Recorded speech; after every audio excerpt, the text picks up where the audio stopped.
बोंजोर टूस, मी आहे रोहिणी गोसावी आणि तुमचं स्वागत आहे माझ्या यूट्यूब चॅनलमध्ये ज्याचं नाव आहे नोमॅड रोहिणी।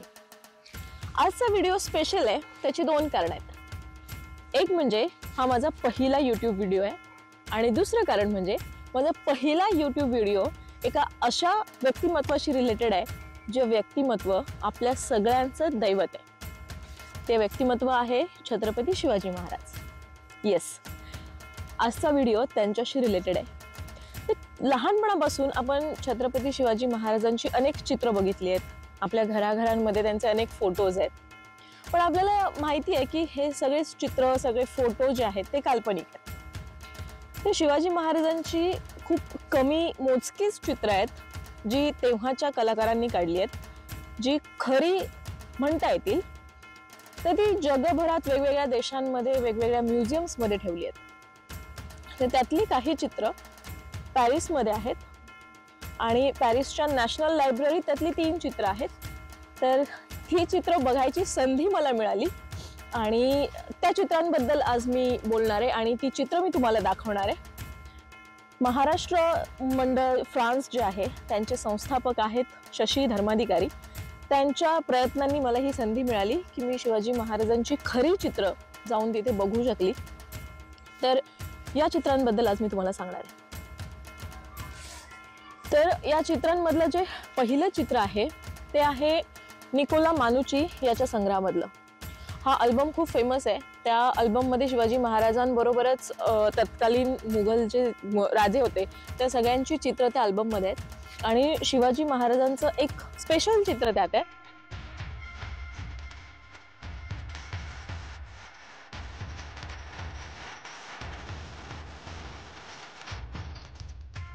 तर हे जे चित्र आहे यात आपण बघितलं तर शिवाजी महाराज घोड्यावर बसलेले आहेत।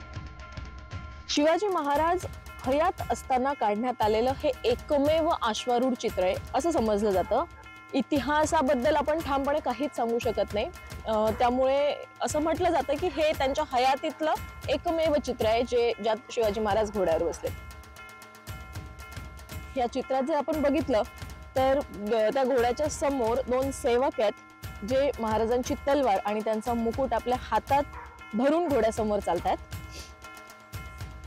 या चित्रामध्ये आणखी एक वेगळी गोष्ट आहे, ती म्हणजे शिवाजी महाराजांच्या उजव्या हातात पट्टा दाखवण्यात आलाय आणि या पट्ट्याची जी मूठ आहे ही मूठ हिरे जडीत दाखवण्यात आली आहे। जनरली शिवाजी महाराजांच्या पट्ट्याची जी मूठ आहे ती वराह रूपी असल्याचं बाकीच्या अनेक चित्रांमध्ये आपल्याला दिसतं। वराह म्हटलं तर ताकद आणि शौर्याचं प्रतीक मानलं जातं आणि त्यामुळे असेल कदाचित ते शिवाजी महाराजांच्या पट्ट्याची मूठ त्या आकाराची अनेक चित्रांमध्ये दाखवली जाते। आणि खरोखरच जर शिवाजी महाराजांच्या पट्ट्याची मूठ तशी असेल तर आपल्याला कल्पना येऊ शकते की शिवाजी महाराजांची पर्सनॅलिटी, त्यांचं व्यक्तिमत्व आणि त्यांचे विचार कसे असू शकतात। आणि या चित्रातली एक सगळ्यात आकर्षित करणारी गोष्ट आहे ती म्हणजे महाराजांचे मोठे डोळे आणि त्यांची करारी नजर। आपण चित्र बघितलं ना त्याच क्षणी आपली नजर जी जाते ती त्यांच्या चेहऱ्यावर जाते आणि तिथे स्थिरावते, कारण त्यात महाराजांचे जे डोळे आणि त्यांची नजर अशी जी रेखाटली गेली आहे आणि त्यातले जे बारकावे त्या कलाकारांनी टिपलेले आहेत ते खरंच वाखाणण्याजोगे आहेत खरं तर, आणि खूप बारकाईने शिवाजी महाराजांचं चित्र हे काढलं गेलंय। तर या चित्रातला जो सोनेरी रंग दिसतोय ते ऍक्च्युअल सोनं आहे। या चित्राला सोन्याने रंग भरण्यात आले।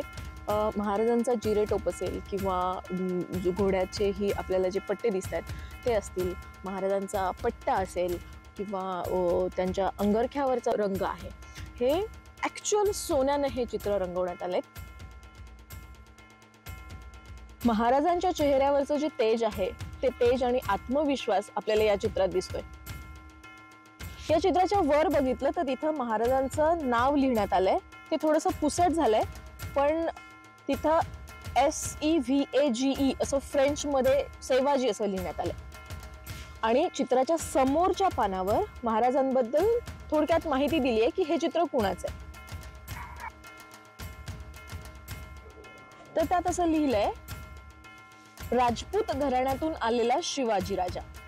ज्यानं बिजापूरच्या राजाविरोधात लढाई केली, त्याचे किल्ले जिंकले आणि ज्यानं अफजल खानाला यमसदनी पाठवलं, ज्यानं मुघलांच्या विरोधातही लढाई केली आणि फिरंग्यांच्या ताब्यात असलेल्या सुरतेलाही लुटलं.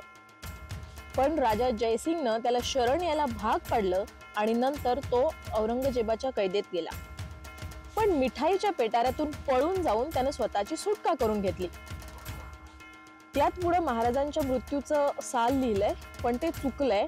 यात जे मेन्शन केलंय ते 1679 मध्ये शिवाजी महाराजांचा मृत्यू झाला असं नमूद करण्यात आलंय, पण तो 1680 मध्ये झाला हे आपल्याला सगळ्यांना माहिती. हा मानुची जो आहे तो शिवाजी महाराजांना कुठे भेटला, तर याची गोष्ट अशी आहे, हा 14 वर्षांचा असताना तो इटलीतून प्रवास करत भारतात आला आणि तिथे भारतात आल्यानंतर तो मेडिसिन शिकला, म्हणजे औषधोपचार करायला शिकला. तो त्याच शिकला, म्हणजे आपण सेल्फ लर्न ज्याला म्हणतो तसंच तो औषधोपचार करायला शिकला. लोकांवर उपचार करायला त्यांनी सुरुवात केली आणि तो फेमस झाला.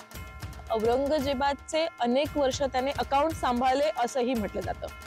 तर त्या औरंगजेबाचा जो मुलगा होता शाह आलम, हा त्याच्यासोबत असायचा आणि त्याचा बऱ्यापैकी ते दोघं जण मित्रही झाले होते. ज्या वेळेला पुरंदरचा तह होत होता तेव्हा राजा जयसिंग सोबत मानुची होता असं सांगितलं जातं. तर त्यावेळेला मानुची, राजा जयसिंग आणि त्यांच्यासोबत आणखी एक व्यक्ती होती. हे तिघजण पत्ते खेळत असताना शिवाजी महाराज तिथे आले. महाराज आल्यानंतर त्यांनी बघितलं की हा कोणीतरी वेगळाच माणूस राजा जयसिंग बरोबर दिसतोय. त्यांनी विचारलं की हा कोण आहे. त्यावेळेला राजा जयसिंगने खोटं सांगितलं की हा युरोपचा मोठा राजा आहे. तर त्याला बघून शिवाजी महाराज त्याच्याकडे बघत राहिले आणि त्यांनी असं म्हटलं की माझ्याकडेही खूप सारे फिरंगी लोक आहेत, पण हा त्यांच्यासारखा दिसत नाही. आणि शिवाजी महाराजांच्या त्यावेळेला झालेल्या भेटीमध्ये शिवाजी महाराजांची जी एक छाप मानुचीवर पडली होती, त्यानंतर तो महाराजांच्या संपर्कात होता असंही सांगितलं जातं. आणि त्या दोघांचं त्यावेळेला जे संभाषण झालं ते फारसी भाषेमध्ये झालं.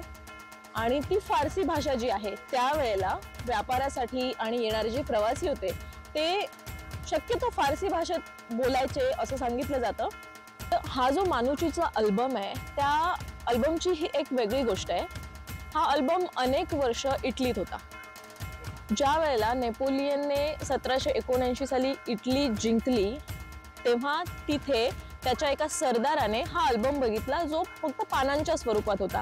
एकेका पानावर एक चित्र असं त्याचं स्वरूप होतं. त्यावेळेला नेपोलियन आणि इटलीमध्ये जो करार झाला त्याच्यानुसार इटलीतली अनेक मौल्यवान पुस्तकं जी होती ती फ्रान्सला देण्यात आली आणि त्या पुस्तकांसोबत हा जो अल्बम आहे हा अल्बम फ्रान्समध्ये आला. तो अल्बम फ्रान्समध्ये आल्यानंतर नेपोलियनची जी कोणी टीम होती त्या टीमने त्या अल्बमला एकत्र केलं.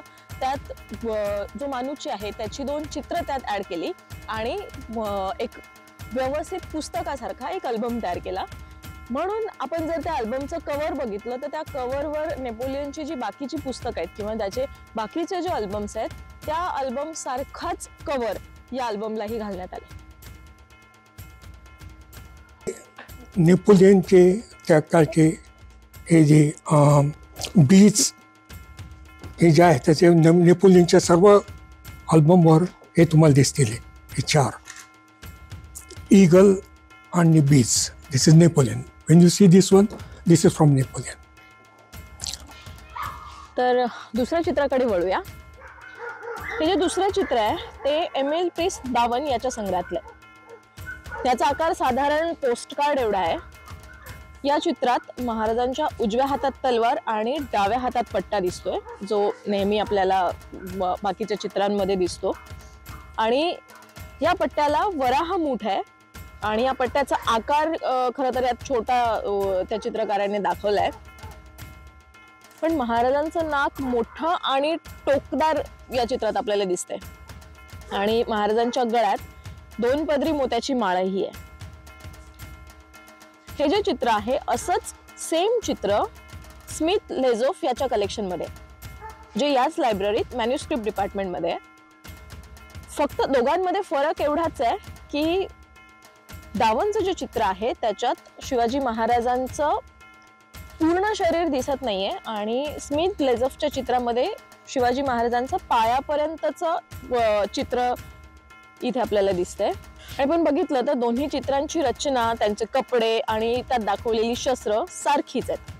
फक्त चित्राचा आकार आणि थोडीशी रंगसंगती यांचाच काय तो फरक आहे. तर शिवाजी महाराजांचं आणखी एक वैशिष्ट्यपूर्ण चित्र आपण बघणार आहोत.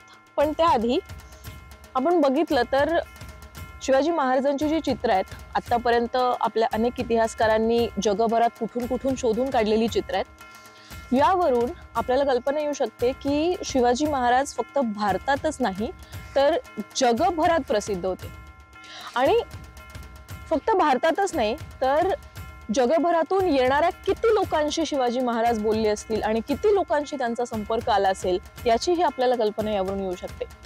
जेव्हा शिवाजी 1630 ते 1680 मध्ये होते त्यावेळी बाहेरची आपल्याकडे सुरुवात झाली. डच फॅक्टरी 1604 मध्ये आली, नंतर इंग्लिश 1613 आणि फ्रेंच 1666 मध्ये आले. आणि त्यावेळेस ट्रॅव्हलर्ससुद्धा बर्निए अशी लोक सुरुवात झाली. आणि त्यांनी जेव्हा शिवाजी महाराजांचं नाव ऐकलं आणि शिवाजी महाराज फार त्यांनी जेव्हा हल्ला केला होता सुरतवर किंवा अफजल खान मारलं होतं तेव्हा ही वॉज व्हेरी फेमस. या लोकांना त्याचं नाव कळालं आणि त्यांनी तिथल्या आर्टिस्टला सांगितलं आम्हाला शिवाजी महाराज आहेत कोण आम्हाला सांगा. तर मग त्या आर्टिस्टकडनं त्यांनी पेंटिंग्स तयार करून घेतले शिवाजी महाराजांचे. आणि त्यापैकी सर्व जे परत आले युरोपियन लोक त्यांनी सर्व चित्र इथं आणले. तर आता आपण त्या वैशिष्ट्यपूर्ण चित्राकडे वळूया. हे चित्र पॅरिसच्या गिमे संग्रहालयात आहे. आणि हे चित्र वैशिष्ट्यपूर्ण का आहे तर यात महाराजांचा पूर्ण चेहरा आपल्याला दिसतोय. शिवाजी महाराजांच्या हयातीत किंवा त्यांच्या निधनानंतर जेवढी चित्र काढली गेली आहेत त्यामध्ये शिवाजी महाराजांचा चेहरा केवळ एकाच बाजूने दाखवलाय. पण या चित्रात शिवाजी महाराजांचा संपूर्ण चेहरा आपल्याला दिसतोय. शिवाजी महाराजांच्या या सगळ्या चित्रांचा विचार केला तर त्यात खूप साम्य दिसतं. ही सगळी चित्र एकतर गोळकोंडा शैलीतली आहेत आणि त्यामुळे त्यांचा शिवाजी महाराजांचा अंगरख्याची पद्धत असेल किंवा त्याच्यावर त्या अंगरख्यावर जी नक्षी काढण्यात आली पानं आणि फुलांची त्याची पद्धत असेल, त्यांच्या गळ्यातल्या माळेची पद्धत असेल, तर या सगळ्या गोष्टी खूप साम्य आहेत. आणि दुसरी गोष्ट अशी की ही जी सगळी चित्र आहेत त्या सगळ्या चित्रांमध्ये शिवाजी महाराजांच्या चेहऱ्यामध्ये थोडा थोडा आपल्याला बदल दिसून येतो, फरक दिसून येतो. कारण ही चित्र शिवाजी महाराजांच्या वेगवेगळ्या वयात काढण्यात आली असावीत. शिवाजी महाराजांची जी चित्र मी बघितली तर मला हे ॲक्च्युली मला खूप आनंद झाला होता की ते बघून की ह्या लोकांनी ती चित्र कशा पद्धतीने सांभाळून ठेवली आहेत, जपून ठेवली आहेत, जतन करून ठेवली आहेत. त्या चित्रांना आपण उघड्या हाताने हात लावू शकत नाही. की जेव्हा आपण बघायला जातो तेव्हा ते एक खरं तर ग्लव्स देतात घालायला आणि मगच तुम्ही त्याला हात लावू शकता. तर अशा पद्धतीने हा आपल्यासाठी असलेला अमूल्य ठेवा या लोकांनी जपून ठेवलाय. त्यामुळे जेव्हा जेव्हा आपल्याला संधी मिळेल आणि आपल्याला शक्य असेल तेव्हा तेव्हा आपण हे बघायला आणि शिवाजी महाराजांबद्दल वाचायला नक्की जायला हवं. छत्रपती शिवाजी महाराजांची खरी चित्र पाहण्याचा अनुभव हा एक वेगळाच अनुभव आहे. खरं तर तो असं शब्दात मांडू शकत नाही की मला किती आनंद झाला होता ती चित्र बघताना. खरं तर ती चित्र बघताना असा अंगावर काटा येत होता, म्हणजे रोमांच उभा करणारं अनुभव ज्याला म्हणतात ना तसं होतं की मी त्यांची चित्र बघतेय. ज्या वेळेला म्हणजे हे असे दिसत होते, त्या चित्रकाराने महाराजांना रेखाटलं तेव्हा ते असे दिसत होते. जी संधी आपल्याला मिळाली नाही ती कदाचित त्या चित्रांमधून आपण अनुभवू शकतो की महाराज असे दिसत असतील किंवा त्याच्या जवळपास त्यांची चेहरेपट्टी असेल किंवा त्यांचं व्यक्तिमत्व ह्या चित्रांच्या जवळपास असेल असं वाटत होतं. आपण कितीही चांगल्या कॅमेराने त्या चित्राचे फोटो काढले किंवा त्याचे व्हिडिओ केले तरीही नंतर बघताना ती फिलिंग येत नाही जी आपण खरी चित्र ॲक्च्युअल बघताना येते. पण तरीही हा व्हिडिओ तुम्हाला कसा वाटला मला नक्की सांगा. व्हिडिओला जास्तीत जास्त शेअर करा, लाईक करा आणि चॅनलला सबस्क्राईब करा. पुन्हा भेटूया एका नवीन लोकेशनवरून एका नवीन व्हिडिओसह. Bye bye.